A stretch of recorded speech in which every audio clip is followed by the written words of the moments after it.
fluorescent lights of St. Jude's Medical Center hummed with a headache-inducing flicker that senior nurse Harper Miller had learned to ignore after a decade of surviving the front lines of the ER.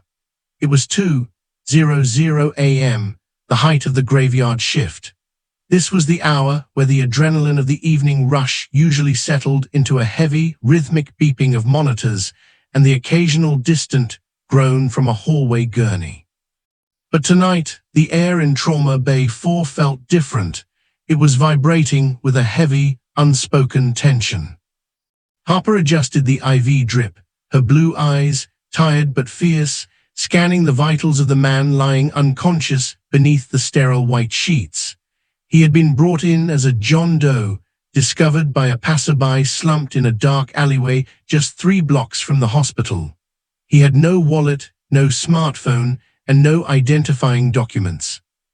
The only things he possessed were a pair of heavy tactical boots, worn down at the heels as if they had traversed hundreds of miles of rough terrain, and a faded gray t-shirt that clung to a frame built of dense, solid muscle. As Harper leaned in to check his temperature, she noticed he was drenched in a cold, thick sweat. His fever was spiking dangerously at 104 degrees F, and his lips were moving in a low, delirious mumble. He wasn't begging for help. He was reciting strings of numbers, geographic coordinates, over and over again, like a mantra. "He's stabilizing, but barely," Harper whispered to herself, carefully lifting the edge of a fresh bandage on his side. Below the gauze was a surgical incision that had become aggressively, almost unnaturally, infected. It wasn't a messy wound from a street fight or a jagged tear from an accident. It was a precise, professional cut that had gone horribly wrong. "Nurse Miller." The sharp, nasal voice of Dr. Gregory Sterling cut through the room like a cold scalpel. Harper's shoulders stiffened instinctively.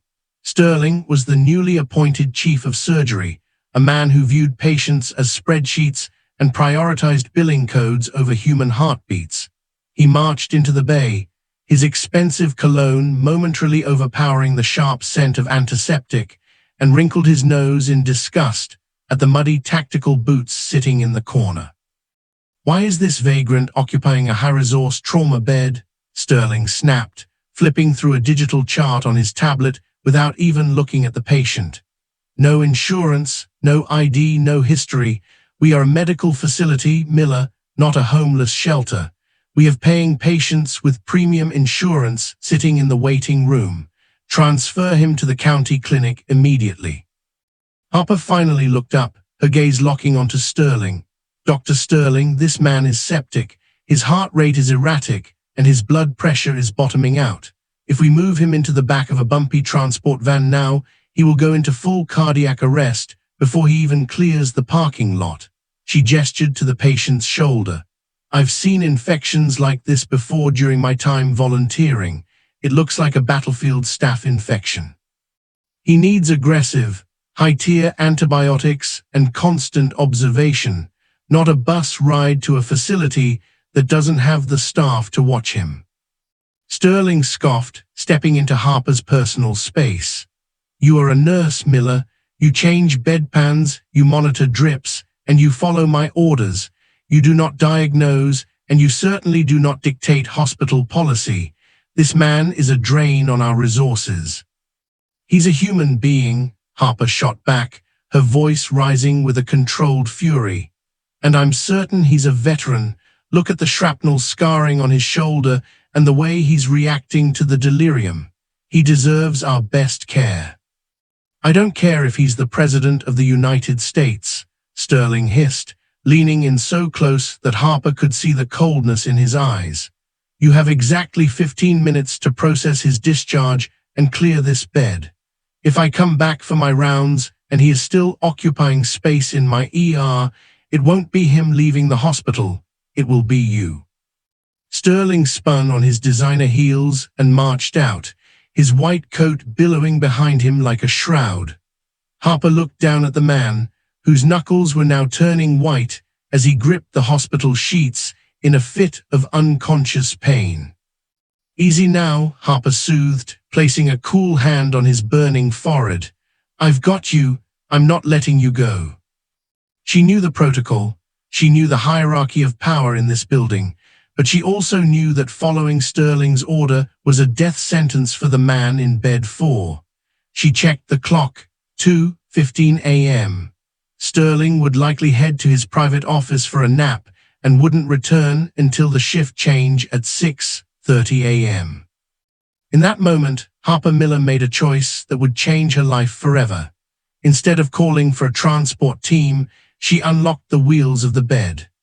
Moving silently, she wheeled the patient into the far corner of the trauma bay, hidden behind a set of heavy, floor-to-ceiling lead curtains usually reserved for equipment storage. She then went to the digital medication cabinet. Her heart hammered against her ribs as she entered her override code to dispense a bag of vancomycin, an incredibly expensive, last-resort antibiotic. As the machine whirred, she knew she was leaving a digital trail that Sterling could use to destroy her career. She didn't care. She hooked the bag to the IV stand, sat down on a small stool by the man's side, and began to sponge his forehead with cool water. Echo 2, position compromised. Get the bird in the air, the man groaned, his body thrashing against the restraints. You're safe, Harper whispered, her voice a calm anchor in his storm. You're at St. Jude's. My name is Harper, and I'm not going anywhere. The next 3 hours were a game of psychological chess played in the shadows of the storage wing. Harper moved like a ghost, darting between the hidden alcove in Trauma Bay 4 and the central nursing station. Every time she heard the squeak of polished shoes on the linoleum, her breath hitched. She had draped extra blankets over Captain Elias Vance to muffle the sound of his ragged breathing and turned the monitor volumes to their lowest possible setting. Elias was trapped in a nightmare. His hands, calloused and scarred, clawed at the air as if searching for a weapon that wasn't there. Target package, Bravo 6. Harper, get down, he hissed, his eyes flying open, though they were clouded with the fog of a high fever. I'm right here, Elias, Harper whispered, pressing a cold compress to his neck. You're in a hospital, you're safe, but I need you to stay quiet. If they find you, they'll put you out on the street, and I can't let that happen. For a split second, the haze in his eyes cleared. He looked at her, truly seeing her for the first time. His voice was a rasping shadow of what it should have been. Nurse, why are you doing this? I'm nobody to you. Harper didn't hesitate. In this building, everyone is somebody, especially someone who looks like they've spent their life standing in the gap for others. But the fragile peace was shattered at exactly 5:45 a.m.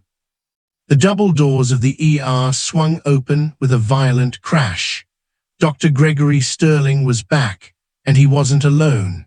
He was flanked by 2 burly hospital security guards and the night shift administrator, a woman named Mrs. Gable, who looked like she'd rather be anywhere else. Sterling didn't go to the main desk. He marched straight to Trauma Bay 4 and ripped back the heavy lead curtains with a triumphant snarl. I knew it, Sterling breathed, his face contorting into a mask of pure malice. I knew a bleeding heart like you wouldn't be able to resist, Miller. Not only did you disobey a direct order from the chief of surgery, but you've also committed a felony. He pointed a shaking finger at the IV bag hanging above Elias. That is vancomycin, restricted stock. You bypassed the pharmacy protocols to dispense it. That's hospital property. That's theft, Miller, plain and simple.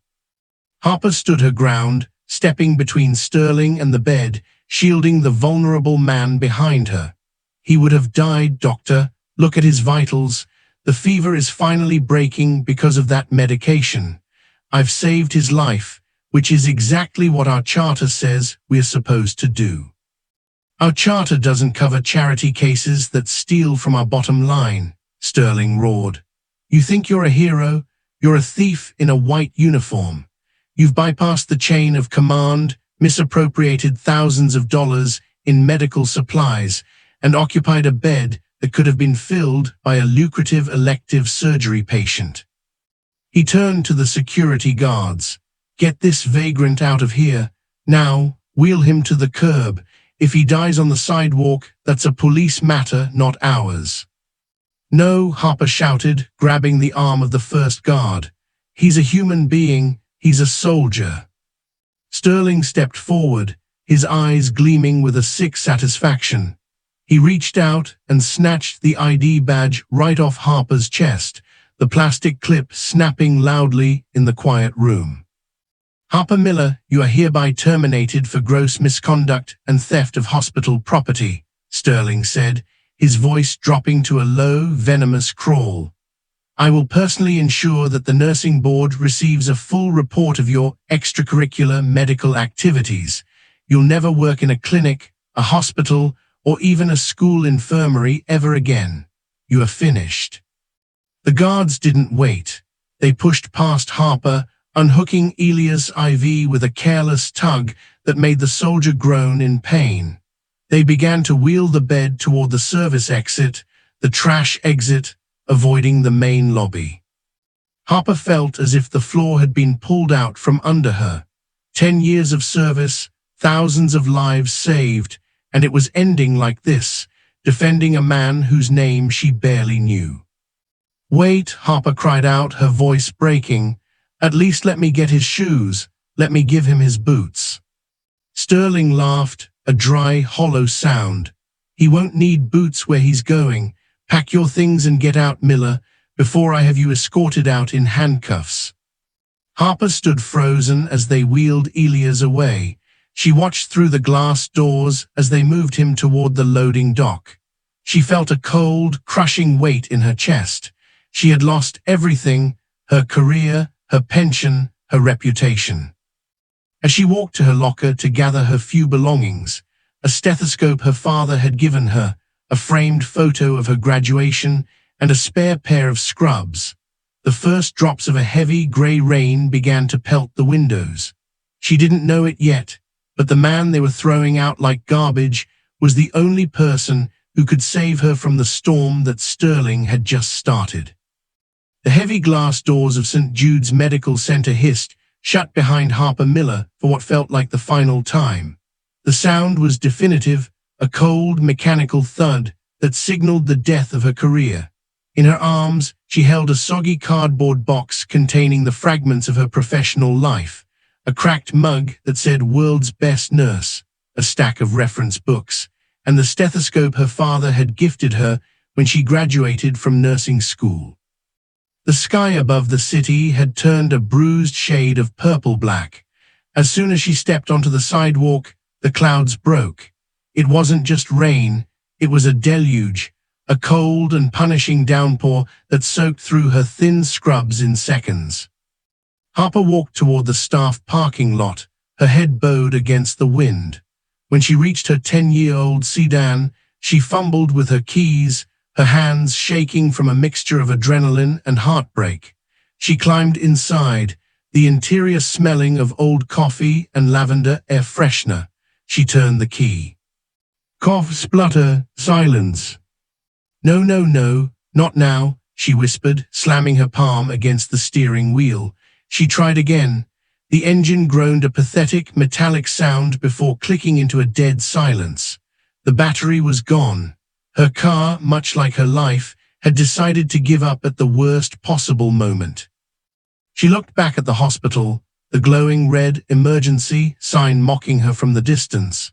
She couldn't go back inside.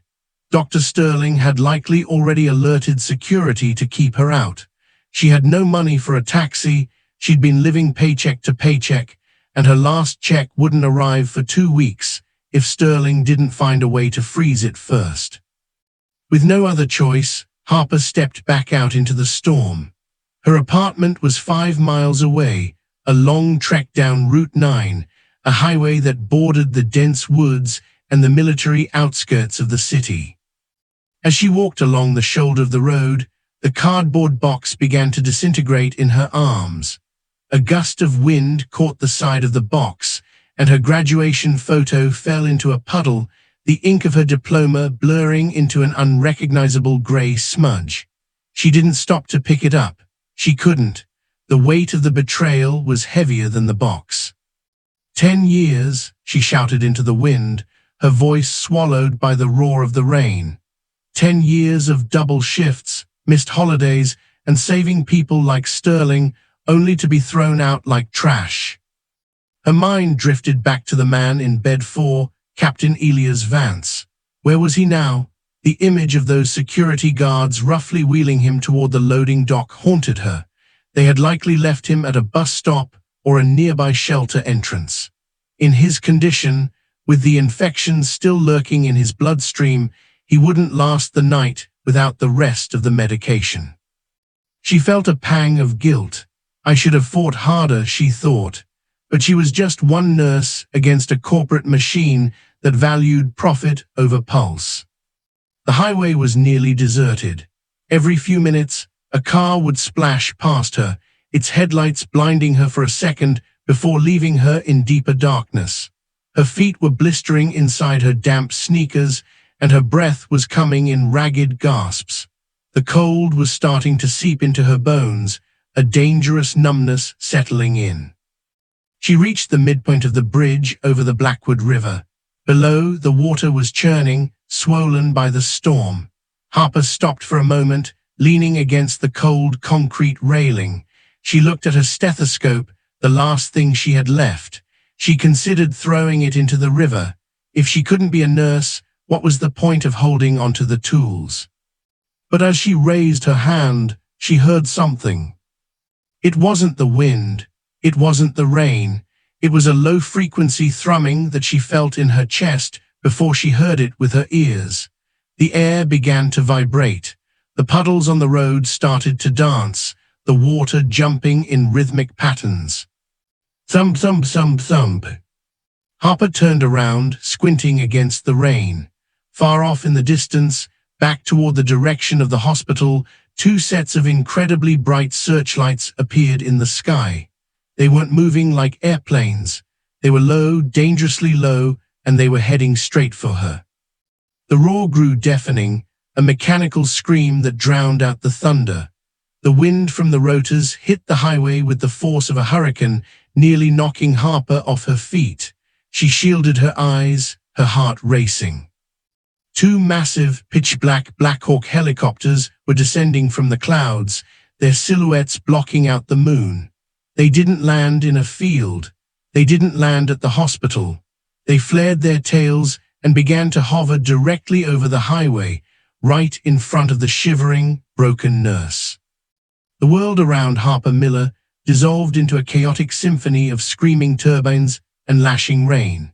The sheer force of the rotor wash from the 2 MH-60 Black Hawk helicopters was so immense that it pushed the rainwater across the pavement in horizontal sheets.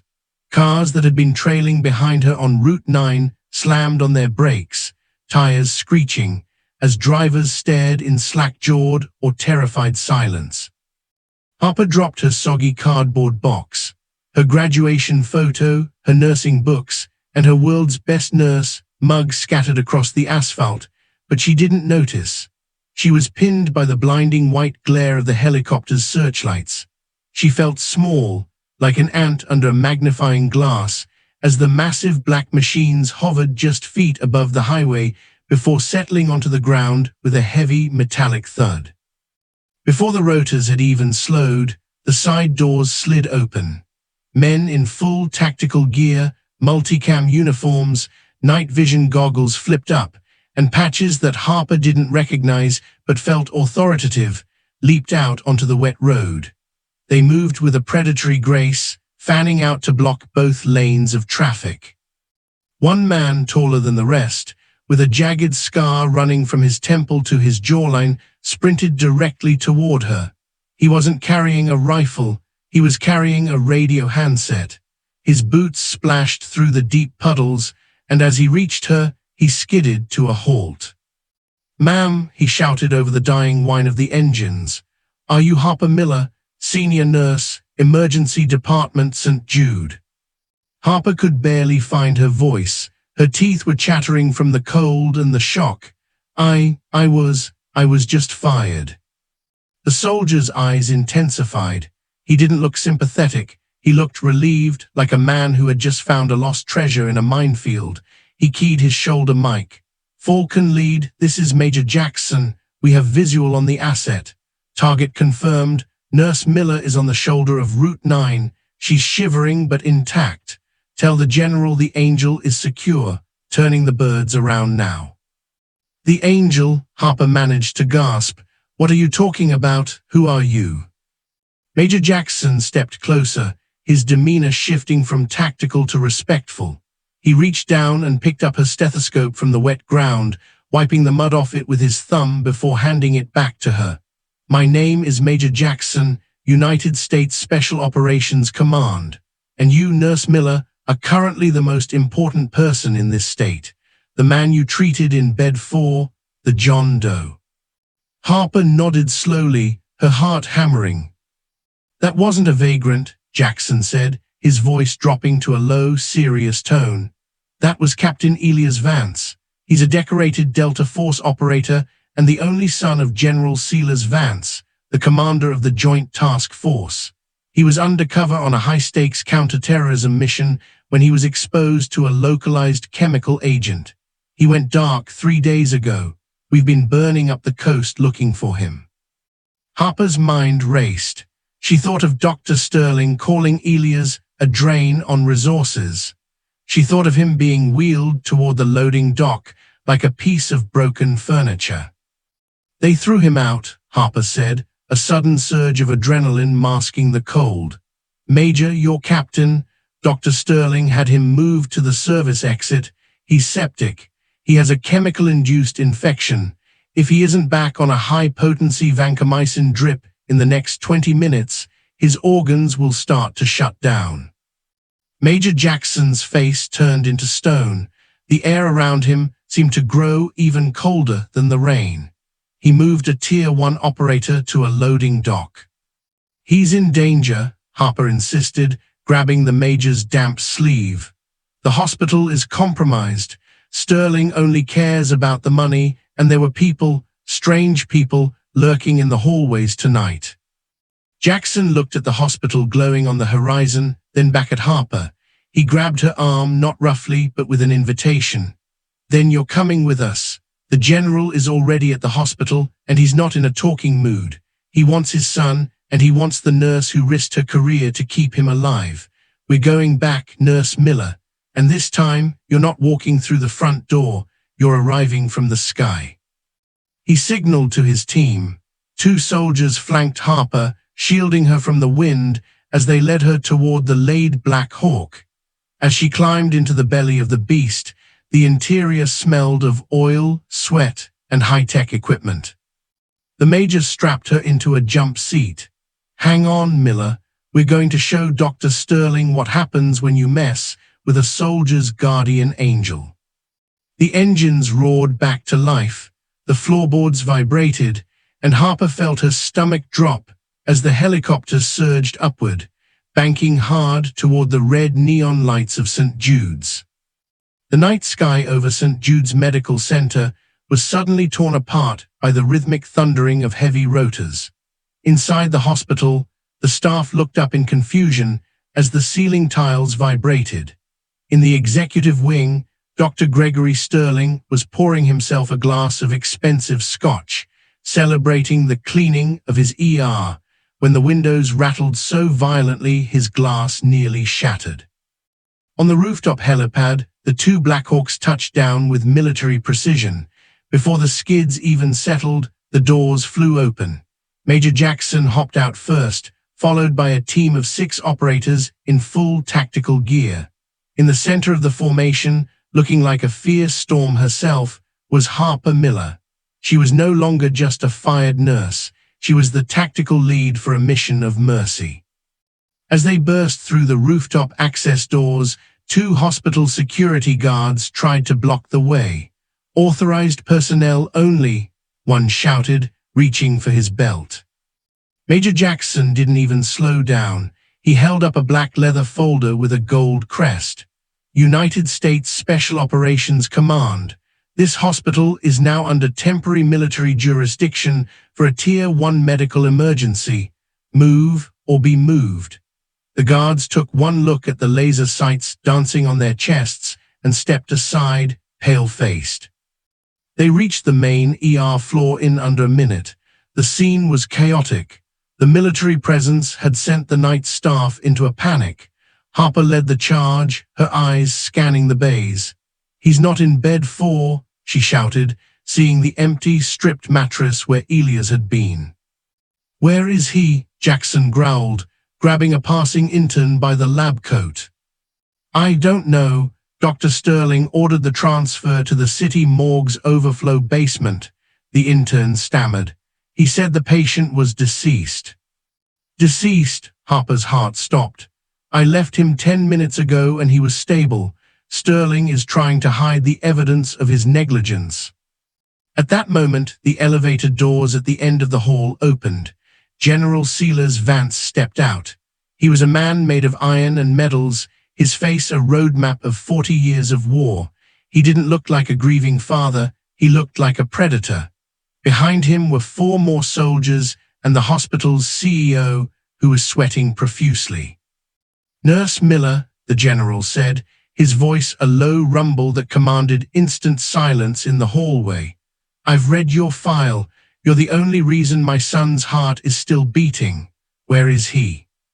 "The basement, General." Sterling moved him to the overflow ward. "It's practically a closet for patients they've given up on. We have to move now." They didn't wait for the elevator. They took the stairs, 4 at a time. The basement of St. Jude was a labyrinth of steam pipes and flickering yellow lights.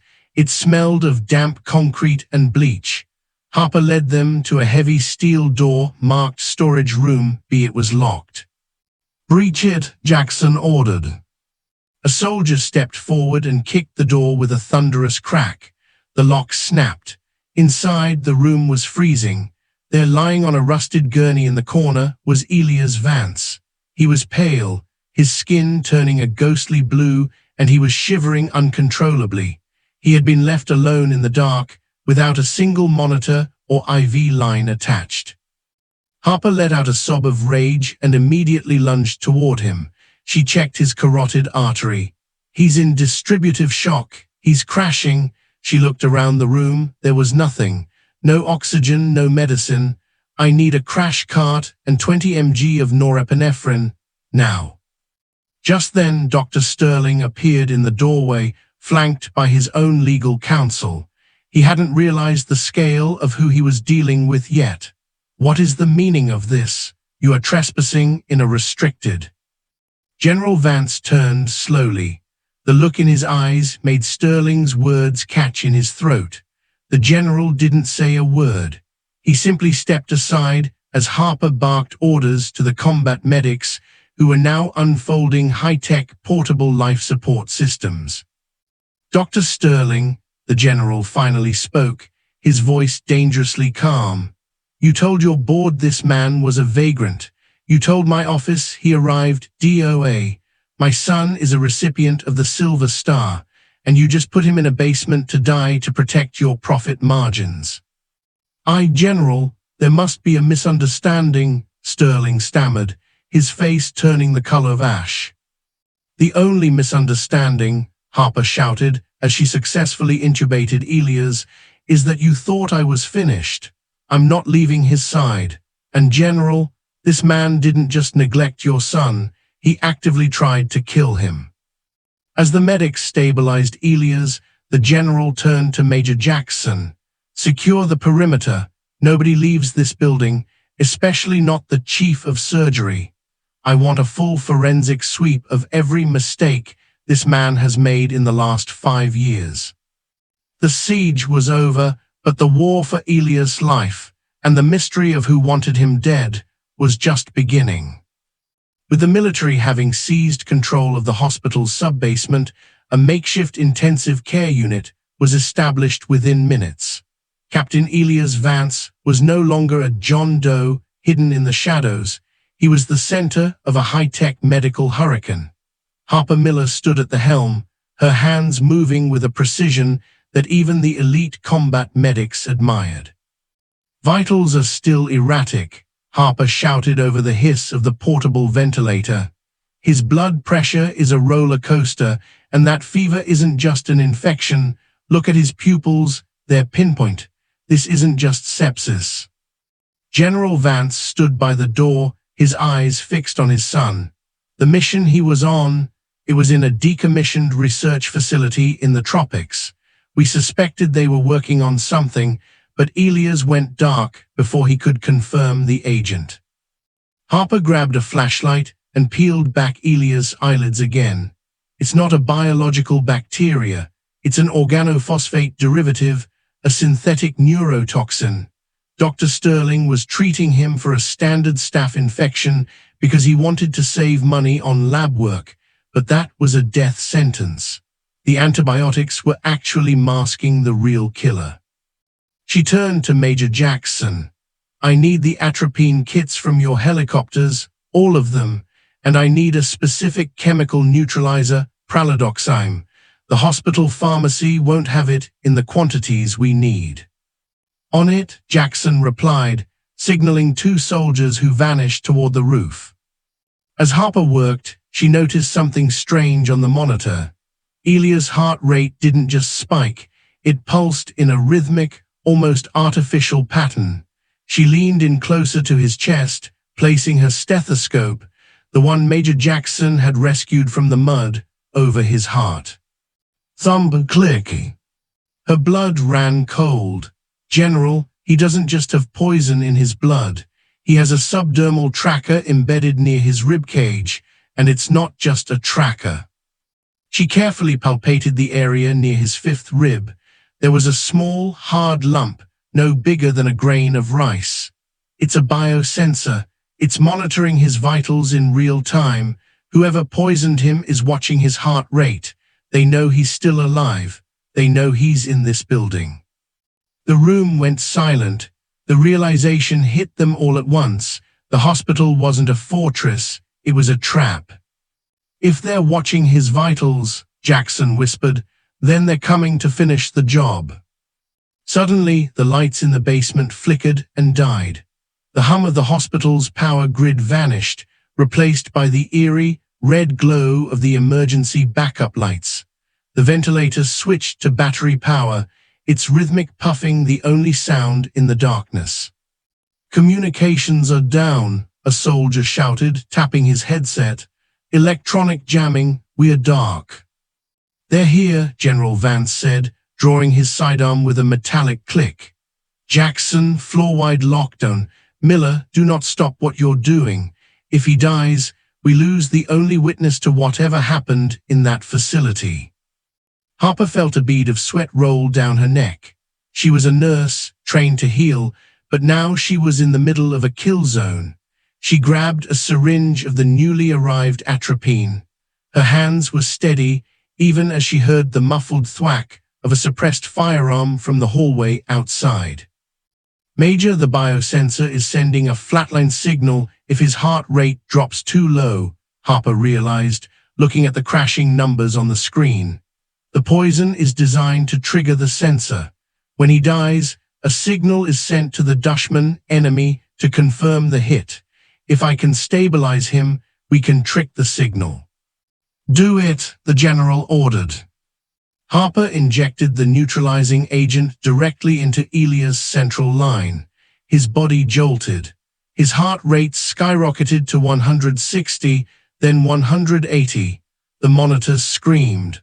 On the laptop connected to the tracker, a red light began to blink rapidly.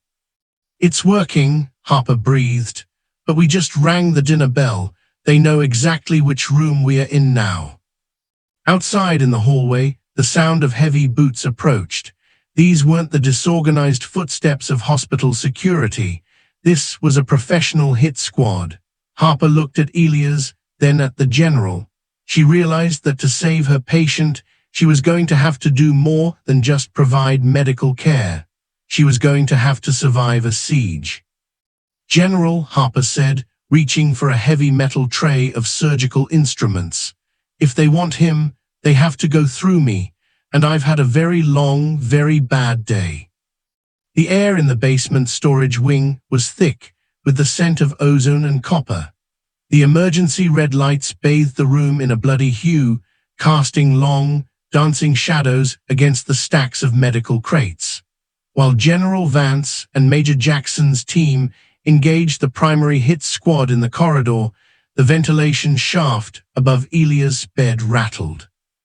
Harper Miller, whose world had been confined to medicine and healing for a decade, felt a primal instinct kick in. She didn't look up, but she saw the shadow shift on the floor. She gripped a heavy, stainless steel surgical tray, her knuckles white. With a silent, fluid motion, a figure dropped from the ceiling. This wasn't a soldier in tactical gear. It was a woman dressed in the pale blue scrubs of a St. Jude's nurse. Her face was masked, but her eyes were cold, professional, and empty. In her hand was a pressurized needle, a silent killer loaded with a concentrated dose of potassium chloride. One prick, and Elia's heart would stop, looking like a natural cardiac arrest caused by his previous infection. "You're not on the shift roster," Harper said, her voice trembling but loud. The assassin didn't speak. She lunged with terrifying speed. Harper swung the surgical tray with everything she had. The heavy metal collided with the assassin's forearm with a sickening thud, sending the pressurized needle skittering across the concrete floor. The assassin snarled, drawing a serrated tactical knife from a hidden sheath in her waistband. "Move, nurse. You weren't part of the contract, but I'll carve you open if I have to." "I've spent 10 years saving lives in this building," Harper replied, backing toward the crash cart. "I'm not letting you take this one." Harper grabbed a heavy oxygen cylinder from the rack. As the assassin lunged again, Harper twisted the valve. A high-pressure blast of pure oxygen hissed out, blinding the attacker for a split second. Harper didn't hesitate. She used the heavy base of the cylinder to strike the assassin's lead leg, a move she'd learned from a self-defense class she'd taken after a violent ER patient incident years ago. The assassin buckled, but she was a professional.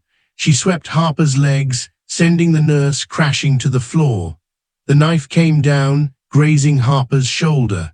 Pain flared, hot and sharp, but the adrenaline was a powerful anesthetic. Harper grabbed a bottle of high-grade medical rubbing alcohol from the floor and splashed it into the assassin's eyes.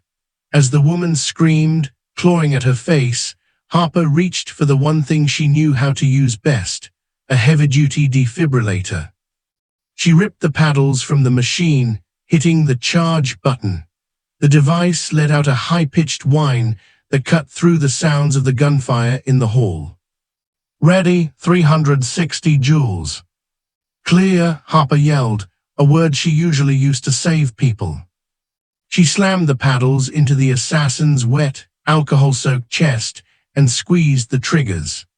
A massive jolt of electricity threw the woman backward against a metal cabinet, her body convulsing before she slumped to the floor, unconscious and incapacitated. Harper stood there, gasping for air, her scrubs torn and stained with her own blood. She didn't have time to process the trauma. She immediately turned back to Elias. His monitor was flatlining. The struggle had disconnected his main oxygen line. "No, you don't," she screamed, beginning chest compressions. "Stay with me, Captain. That's an order." Outside, the heavy steel door was kicked open. Major Jackson rushed in, his rifle raised, followed by General Vance.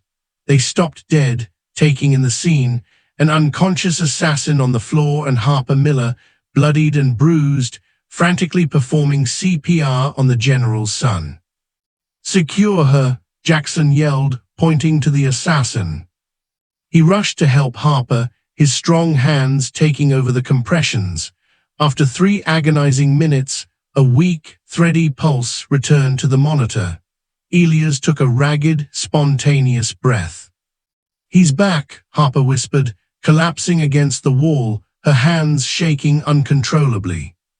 General Vance walked over to the assassin, pulling back her mask.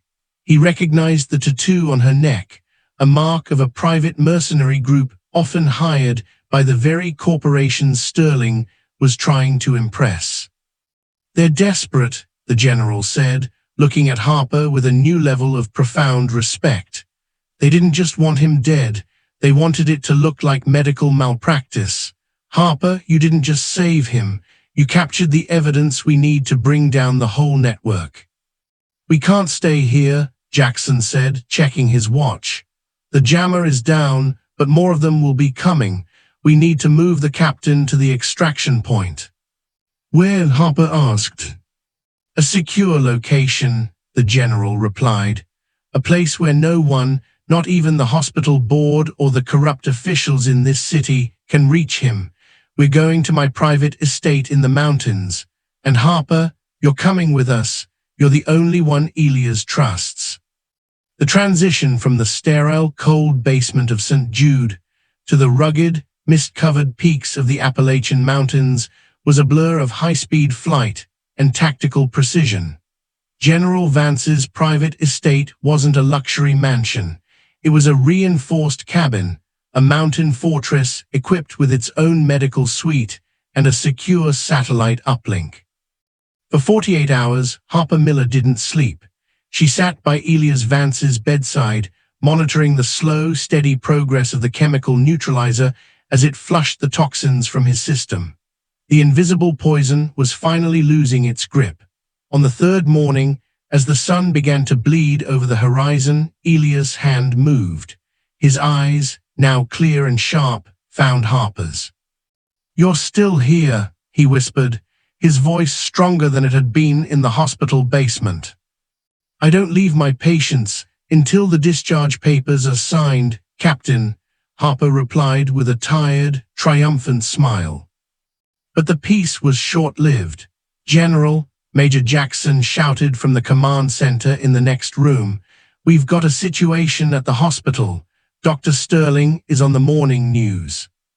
Harper and the general gathered around a monitor. Dr. Gregory Sterling was standing in front of St. Jude's, looking polished and sorrowful. He was telling a national news crew that a rogue, mentally unstable nurse named Harper Miller had kidnapped a high-profile military patient after stealing life-threatening narcotics. He was positioning himself as a victim, calling for Harper's immediate arrest. "He's doubling down," the general growled. "He thinks because we're off the grid, we can't fight back. He doesn't realize he just walked into a trap of his own making." "General, we have the assassin's confession on record," Jackson added, "and the biosensor data proves the patient was being tracked by a third-party mercenary group. We have enough to bury him." "No," Elias said, sitting up with Harper's help. "Burying him isn't enough. I want the world to see who he really is. Harper, are you ready for one last shift?" The plan was set in motion. That afternoon, Dr. Sterling held a grand press conference in the St. Jude's lobby to announce a new security initiative to prevent future kidnappings. He was in the middle of a speech about hospital ethics when the main doors swung open. The room went silent.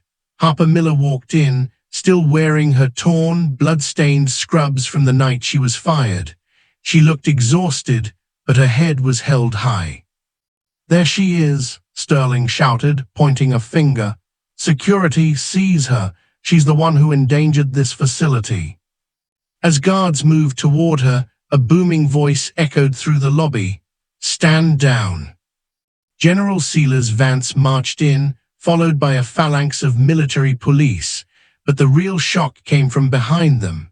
Captain Elias Vance, dressed in his full dress blue uniform, walked into the light. The homeless man Sterling had thrown into a basement was now standing tall, his chest covered in medals of valor. The cameras swiveled. The reporters gasped. Sterling's face turned from a flush of victory to the color of cold ash. "Dr. Sterling," Elias said, his voice carrying the weight of a death sentence, "I believe you told the board I was a vagrant who died in your care. As you can see, I am very much alive, thanks to the woman you tried to destroy. General Vance stepped forward, holding a tablet. We have the audio recording from the basement storage room, Doctor. We have your orders to withhold life-saving treatment. And we have the confession of the assassin you allowed into your building. On the giant monitors in the lobby, the ones usually used for hospital advertisements, a video began to play. It was the internal security footage Harper had helped the military recover. It showed Sterling laughing as Elias was wheeled toward the loading dock.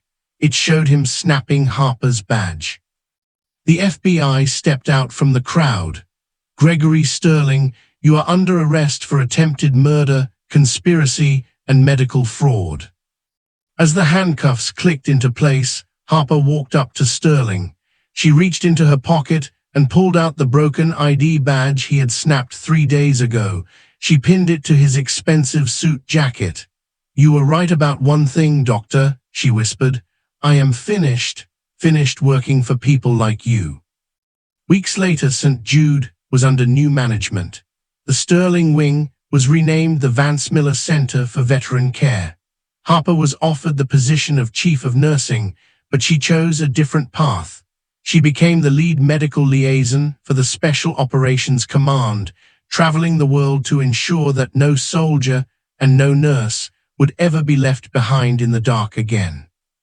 She had started that rainy night as a victim, walking home with her life in a cardboard box.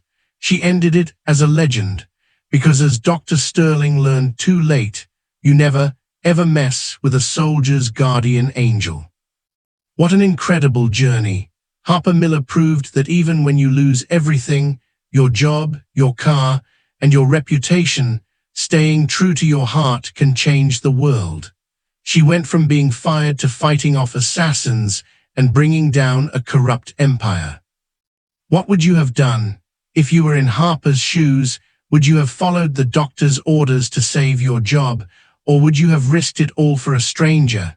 Tell us in the comments below. We read every single one. If you think Harper is a true hero, smash that like button. It helps us bring more stories of justice to you. Subscribe and hit the notification bell so you never miss a tale of heroism and karma. Thank you for watching, and remember, karma might take its time, but it always arrives with the force of a Black Hawk helicopter. See you in the next story.